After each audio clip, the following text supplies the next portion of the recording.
Hello, good morning dear students. मैं सीमा पाठक, आपकी Hindi subject teacher. आज मैं आपको काव्य खंड का पाठ नंबर 1, शीर्षक है उसका साखी साखी पढ़ाऊंगी। इस साखी के जो रचयिता हैं, रचनाकार जो हैं, वो हैं कबीरदास। तो ये आप पहला टॉपिक है आज का, साखी। इसके रचयिता हैं या कवि कबीरदास। तो साखी के दोहे पढ़ने से पहले मैं आपको कवि जो हैं कबीरदास, उनका परिचय पहले देती हूँ थोड़ा सा। तो कबीरदास जो हैं ये भक्ति काल के कवि हैं। भक्ति काल की 2 शाखाएं हैं, एक है निर्गुण शाखा और दूसरी है सगुण शाखा। निर्गुण शाखा में ईश्वर के निराकार रूप की उपासना की गई और सगुण शाखा में ईश्वर के अवतार रूप की। तो ईश्वर का निराकार जो रूप है, जिसका ना रूप है रंग है, उस रूप के जो उपासक थे वो थे कबीरदास। इसलिए कबीरदास जो है वो निर्गुण शाखा की कवि हैं, भक्ति काल की निर्गुण शाखा के कवि हैं। लेकिन निर्गुण शाखा को भी 2 भागों में बांटा गया। एक है ज्ञानाश्रय शाखा और दूसरी है प्रेमाश्रय शाखा। ज्ञानाश्रय शाखा में ईश्वर को ज्ञान के द्वारा प्राप्त किया करना, हठ योग साधना के द्वारा प्राप्त करना। पहले तो ज्ञानाश्रय शाखा में कबीरदास ने गुरु को महत्व दिया है, क्योंकि गुरु की कृपा से ही हमें ईश्वर का ज्ञान प्राप्त होता है। गुरु जब हमें आत्मबोध कराता है तो हम अपने आत्मा के स्वरूप को समझते हैं और फिर हमें ईश्वर की भक्ति उत्पन्न होती है, ईश्वर का ज्ञान प्राप्त होता है। तो इसलिए इसको ज्ञानाश्रय शाखा कहते हैं, ज्ञान के द्वारा ईश्वर को प्राप्त करना। तो कबीरदास जो हैं इस ज्ञानाश्रय शाखा के सर्वश्रेष्ठ कवि माने गए। तो इस यहाँ पे आपने समझा कि कबीरदास भक्ति काल की निर्गुण शाखा के में से भी उसकी उप शाखा है ज्ञानाश्रय शाखा। उस ज्ञानाश्रय शाखा के सर्वश्रेष्ठ कवि हैं और भक्ति काल के कवि माने हैं गए। भक्ति काल का समय था हिंदी साहित्य के इतिहास में, जो भक्ति काल का समय है वो है 1343 सन 1343 ईस्वी से लेकर सन 1643 ईस्वी तक माना गया है। हिंदी साहित्य में भक्ति काल का जो समय है वो मैं दोबारा रिपीट कर रही हूँ।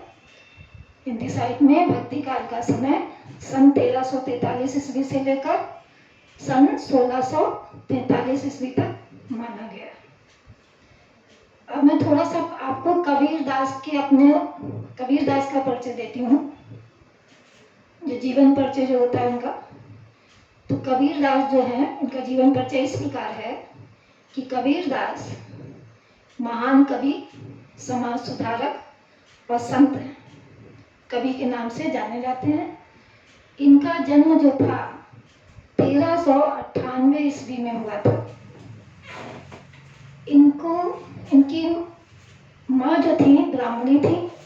ऐसा माना जाता है कि विधवा ब्राह्मणी के द्वारा इनका जन्म हुआ था और इस कारण लोग लाज के भय से वो कबीरदास को काशी में लहर तारा नामक एक तालाब है, वहां पे छोड़ गई थी। तो इस प्रकार कबीरदास का जो जन्म है सन 1398 ईस्वी में काशी में हुआ था। ये विधवा ब्राह्मणी के पुत्र थे और वे लोग लाज के भय से इनको वहां पे एक लहर तारा नाम का तालाब है, वहां पे छोड़ रही थी। वहां से इनको एक नीरू और नीमा नाम के जुलाहा दंपत्ति थे, उनकी कोई संतान नहीं थी। जब इन्होंने देखा, उन लोगों ने देखा इस बच्चे को, तो ये इस बच्चे को अपने घर ले आए और उन्हीं लोगों ने, नीरू और नीमा जो संतानहीन दंपत्ति थे, उन्हीं लोगों ने कबीरदास का पालन पोषण किया। ये लोग जिन्होंने इनका पालन पोषण किया, नीरू वो जुलाहा थे, उनका व्यवसाय जो था जुलाहे का था। तो कबीरदास ने भी बड़े होकर जुलाहे का ही काम किया, उसी काम में वो भी लग गए, अपने पालनकर्ता के व्यवसाय में, उनके पिता समझ लीजिए पिता के व्यवसाय में वो भी लग गए। लेकिन कबीर का जो आत्मा थी वो जो थी वो ईश्वर को जानने की जिज्ञासा उनके अंदर बहुत थी, ईश्वर को जानने की उनके अंदर इच्छा थी। इसीलिए कबीर एक रहस्यवादी कवि भी कहलाते हैं। रहस्यवाद का मतलब ये है कि जो ईश्वर को जानने की जिज्ञासा होना ही रहस्यवाद है। कबीर सारे काम करते थे पिता के साथ, लेकिन उनको ईश्वर को जानने की बड़ी जिज्ञासा थी। लेकिन वो ईश्वर का ज्ञान जो है वो बिना गुरु के तो प्राप्त हो नहीं सकता है। तो वो रामानंद जो गुरु थे उनको अपना गुरु उन्होंने बनाया, और जब वो उनके शिष्य हो गए तो इस तरह कबीरदास संत और महात्मा कवि बन गए, संत और महात्मा के नाम से जाने लगे। कबीर एक बहुत बड़े समाज सुधारक भी थे। अपने समय में वो जो देख रहे थे सामने, वो देख रहे थे कि समाज में आडंबर है, कर्मकांड है, धार्मिक अंधविश्वास बहुत फैला हुआ है, तो इसका वो विरोध करते थे। कबीरदास जी इन चीज़ों को छोड़कर इसका विरोध करते थे, और वे एक सादा, पवित्र और नैतिकता से भरे जीवन को पसंद करते थे। तो कबीर ने इस बात को, इस अंधविश्वास को अपने द्वारा इस तरह दूर किया। देखिए कि कबीरदास जब वो उसके समय में उनके वहाँ पे ये अंधविश्वास फैला हुआ था कि जो काशी में मरता है उसे स्वर्ग में मिलता है, और जो मगहर में मरता है वो नरक में जाता है। तो कबीरदास ने इस अंधविश्वास को दूर करने के लिए, उनको जब एहसास हुआ अपने समय का, कबीरदास की उम्र थी 120 बरस, तो वे अंत में अपने जीवन के अंत का समय में वो मगहर चले गए, काशी को छोड़कर मगहर चले गए, और वहाँ कहा जाता है कि वहीं पर उनका देहांत हो जाता है। और इस प्रकार सन 1518 ईस्वी में उनका निधन हो जाता है। तो ये कबीर का अपना जीवन परिचय था। कबीर की रचनाओं के बारे में अगर हम देखते हैं तो कबीरदास जो थे वो पढ़े लिखे नहीं थे, तो उन्होंने अपनी रचनाओं को स्वयं नहीं लिखा है। कबीरदास मौखिक रूप से जो बोलते थे, तो उनकी वाणी को उनके जो शिष्य लोग थे वो लिपिबद्ध कर लेते थे, लिख लिया करते थे। तो वही जो संग्रह है बीजक नाम से प्रसिद्ध है, और ये बीजक के 3 भाग हैं, साखी, सबद और रामायणी। तो उसमें से जो पहला है जिसे मैं पढ़ाने जा रही हूँ आपको, साखी, ये जो है ये इनकी पहली रचना है। कबीरदास की 3 ही रचनाएं हैं, साखी, सबद और रामायणी। इसके अलावा इनकी कुछ रचनाएं इनकी कबीर ग्रंथावली और कबीर रचनावली में भी मिलती हैं। तो साखी जो मैं आपको पढ़ाने जा रही हूँ, तो पहले साखी जो, क्योंकि कबीरदास जी पढ़े लिखे नहीं थे, उन्होंने इस बात को स्वयं भी स्वीकारा है। उन्होंने कहा है कि मसी कागज छुओ नहीं, कलम गयो नहीं हाथ। उन्होंने कभी ना स्याही पकड़ी ना कलम पकड़ा, तो कब वो पढ़े लिखे ना होने के थे। तो ये जो साखी शब्द है ये थोड़ा बिगड़ा हुआ रूप है, तद्भव रूप है। इसका शुद्ध रूप है साक्षी। साक्षी का मतलब है जो आंखों से प्रत्यक्ष रूप से देखा गया हो, देखा जाए, अपनी आंखों के द्वारा प्रत्यक्ष रूप से देखा जाए, वो होता है साक्षी। साक्षी का मतलब गवाह भी होता है। साक्षी का मतलब हिंदी में यही है कि प्रत्यक्षदर्शी जो होता है, जो प्रत्यक्ष रूप से आंखों द्वारा जो देखा जाए उसको वैसा ही बता देना। तो कबीरदास ने अपने जीवन में, अपने आसपास समाज में उन्होंने जो कुछ देखा, जो कुछ भी उन्होंने अनुभव किया, जो कुछ भी उनको प्रत्यक्ष दिखाई दिया, उन सारे अनुभवों को, उन सारे ज्ञान को उन्होंने अपने साखी के द्वारा लोगों तक पहुंचाया। तो इस प्रकार ये जो साखी है इनकी, इसमें उन्होंने अपने अनुभवों को बताया है और ये अनुभव इनके बहुत ही महत्वपूर्ण है। उस समय उन्होंने जो लिखा है वो आज के समय में भी, वर्तमान समय में भी वैसे का वैसा ही स्वीकार किया जाता है। तो साखी से आप समझ गए, साखी का मतलब है साक्षी, जिसका मतलब होता है प्रत्यक्षदर्शी या गवाह कह लीजिए, विटनेस कह लीजिए जिसको। इस तरह साखी के उन्होंने दोहे लिखे। तो ये जो साखी रचना है इनकी, ये इसमें इस तरह से दोहे हैं। तो दोहा मतलब ये जो पूरी साखी है, इसकी जो अगर हम भाषा बोलें तो ये भाषा इसकी सदुक्कड़ी भाषा है। सदुक्कड़ी भाषा इसलिए है कि क्योंकि वो पढ़े लिखे नहीं थे और वो जगह जगह भ्रमण करते थे, साधु संतों के साथ निकल जाया करते थे और जहाँ भी जाते थे वहीं की भाषा में ये सीख कर उसी में बोलने लगते थे, अपनी वाणी में कुछ कहने, उपदेश देने लगते थे। तो इसलिए इनकी भाषा को सदुक्कड़ी भी बोला जाता है और या इनकी भाषा को हम पचमेल खिचड़ी भी बोलते हैं। और इनकी भाषा में राजस्थानी, ब्रज, भोजपुरी और कई तरह की शब्दों का, पंजाबी कई शब्दों का समावेश होने के कारण हम इनकी भाषा को पचमेल खिचड़ी भी कह सकते हैं। वैसे इनकी भाषा जो है सदुक्कड़ी भाषा कहलाती है। तो जितने भी ये दोहे हैं उनकी सबकी भाषा सदुक्कड़ी है और इनका जो छंद है वो दोहा छंद में लिखा हुआ है। सारे ये साखी दोहा छंद में लिखी गई और इसमें इस गुरु की महत्ता का वर्णन किया गया है और साथ में गुरु के महत्व को बताया गया और गुरु के द्वारा ईश्वर का ज्ञान कैसे प्राप्त किया जा सकता है, इन दोनों के द्वारा ये कबीरदास ने बताया है उनको। देखिए साखी, जैसा कि मैंने बताया, इसकी भाषा सदुक्कड़ी है। ये छंद जो है दोहा छंद का प्रयोग हुआ है साखियों में और इसमें शांत रस है साखियों में एक। और बाकी जो अलंकार हैं, ज्यादातर इन्होंने अलंकार में अनुप्रास है, रूपक है, यमक है, उत्प्रेक्षा है, उपमा है, इस तरह से अलंकारों का भी प्रयोग मिलेगा यहाँ पे जगह जगह पर। तो पहली साखी या पहला जो दोहा है तो समझ लीजिए कि कबीर के अपने अनुभव के ज्ञान के आधार पर इन्होंने अपनी वाणी के द्वारा व्यक्त किए हैं ये और उनके शिष्यों ने इनको लिख लिया है। तो पहला दोहा इस प्रकार है। बलिहारी गुरु आपने देवहानी कै बार, जिन मानस ते देवता करत न लागी बार।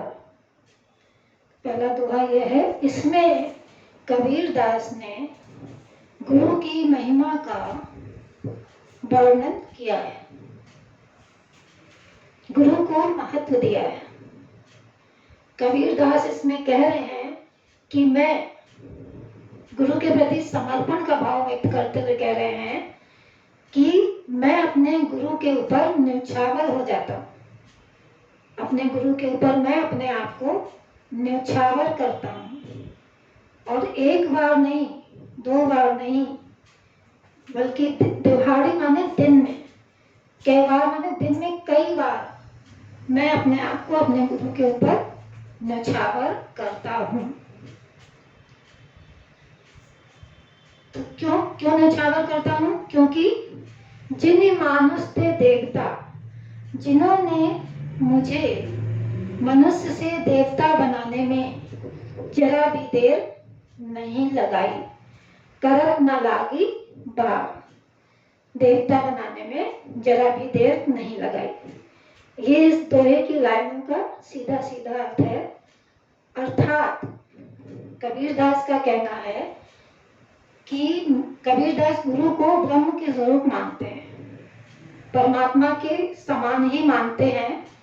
तो वो कहते हैं कि मेरे गुरु ने मुझे आत्मबोध दिया, आत्मज्ञान मुझे दिया। उस आत्मज्ञान से मुझे अपनी आत्मा का स्वरूप पता लगा। और जब मैंने गुरु के द्वारा प्राप्त आत्मज्ञान से आत्मा के स्वरूप को पहचान लिया, तब मेरे अंदर ईश्वर के प्रति भक्ति उत्पन्न हुई, ईश्वर के प्रति लगन उत्पन्न हुई, ईश्वर को जानने की। तो इस प्रकार ईश्वर की भक्ति प्राप्त करके, उस भक्ति के द्वारा मैंने इस संसार में रहते हुए ही अपने आप को संसार से अलग मुक्त कर दिया। अर्थात ब्रह्मा को पहचान कर, ईश्वर को जानकर मैं भी ब्रह्म में लीन हो गया, ब्रह्म का स्वरूप हो गया। तो ये सब किसके द्वारा हुआ? गुरु के द्वारा हुआ। जब गुरु ने मुझे ज्ञान कराया, आत्मज्ञान कराया, उससे मेरे अंदर आत्मा का स्वरूप जो है स्पष्ट हो गया। और जब मैंने अपने आप को पहचान लिया, तो मेरे अंदर ईश्वर के प्रति भक्ति उत्पन्न हो गई। और उस भक्ति के द्वारा फिर मैंने संसार में रहते हुए ही संसार से मैं मुक्त हो गया और ब्रह्म के स्वरूप को जानकर परमात्मा के रूप में मैं ब्रह्म में लीन हो गया। तो इस प्रकार मेरे गुरु ने मुझे मनुष्य से देवता बना दिया। और मनुष्य से देवता बनाने में मेरे गुरु ने जरा भी देर नहीं लगाई। मैं जिस चीज को जन्म जन्मों से पाना चाह रहा था, वो गुरु ने मेरे इसी जन्म में मुझे ज्ञान करा दिया। तो इसलिए कबीर अपने गुरु के ऊपर बार बार दिन में अनेकों बार न्यौछावर होने का चाहते हैं। क्यों? क्योंकि उन्होंने अपने शिष्य को पर कृपा करके उनको गुरु देवता से, मनुष्य से देवता बनाने में जरा भी देर नहीं लगाई। तो ये दोहा यहाँ पे आपको समझ में आ गया होगा। ये छंद है, ये इसका छंद जो है दोहा ही है, दोहे हैं ये। और इसमें रस जो है इसका भक्ति रस है, शांत रस है इसमें। और इसमें जो अलंकार है, ये देखिए बार और बार, बार शब्द 2 बार प्रयुक्त हुआ है, इसलिए यहाँ पर यमक अलंकार है। लेकिन दोनों बार उनका अर्थ अलग अलग है। तो पहला जो देवहानी के बार माने अनेक बार, बार माने बार, अनेक बार, कई तरह से, कई बार। और दूसरे बार का अर्थ यहाँ पर है करत न लागी बार। इसकी इस बार का अर्थ यहाँ पर है देर। पहले बार का अर्थ है कई बार और दूसरे बार का अर्थ है देर नहीं लगाई। तो इसलिए यहाँ पे यमक अलंकार, मतलब अर्थ अलग अलग है, सब एक ही है लेकिन उनके अर्थ जो है अलग होने के कारण यहाँ पर यमक अलंकार है। और अनुप्रास भी है। और रस जो है यहाँ पे शांत रस है। अब हमारे जो पैटर्न है, जैसे ये एक दोहा है, अब इस दोहे से ही क्वेश्चन आपसे 5 क्वेश्चन पूछे जाएंगे। तो जैसे पहला क्वेश्चन तो इसका ये हो जाएगा कि पहला क्वेश्चन इसका है कि प्रस्तुत पंक्तियों के पाठ का और कवि का नाम बताइए, या प्रस्तुत दोहे का संदर्भ सहित वर्णन की संदर्भ लिखिए। तो 2 तरह से प्रश्न पूछे जाते हैं, 5 प्रश्न पूछे जाएंगे। तो पहला प्रश्न आपका होगा कि प्रस्तुत पद्यांश का पाठ का नाम और कवि का नाम बताइए। तो आपका इसका नाम हो जाएगा पाठ का नाम हो जाएगा साखी और कवि का नाम हो जाएगा कबीरदास। फिर दूसरा क्वेश्चन इसमें से ये पूछा जाता है, जैसे या तो पहली लाइन, जैसे दूसरी लाइन में रेखा मैंने खींच दी, दूसरी लाइन में ये रेखा खींची है, तो दूसरा क्वेश्चन पूछा जाता है रेखांकित अंश की व्याख्या कीजिए। रेखांकित अंश की व्याख्या कीजिए, ये दूसरा क्वेश्चन पूछा जाता है। अब 3 क्वेश्चन बचते हैं। 3 क्वेश्चन हमें इसी पूरे दोहे में से पूछे जाएंगे। जैसे पूछ सकता है कि कवि किसके ऊपर न्यौछावर होना चाहता है, तो हम क्या आंसर देंगे? कवि जो है अपने गुरु के ऊपर न्यौछावर होना चाहता है। तीसरा क्वेश्चन हो गया। चौथा क्वेश्चन हम पूछेंगे कि कवि जो है वो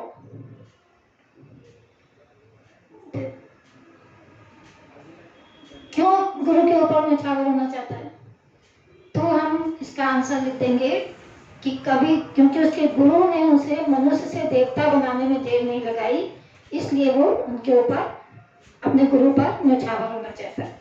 ये चौथे क्वेश्चन में हम पूछ सकते हैं। 5वां क्वेश्चन जो है हम यहाँ से ले सकते हैं कि प्रस्तुत दोहे में किस अलंकार का प्रयोग हुआ है, तो हम बता देंगे कि यहाँ पे बार बार शब्द 2 बार आने से यमक अलंकार है।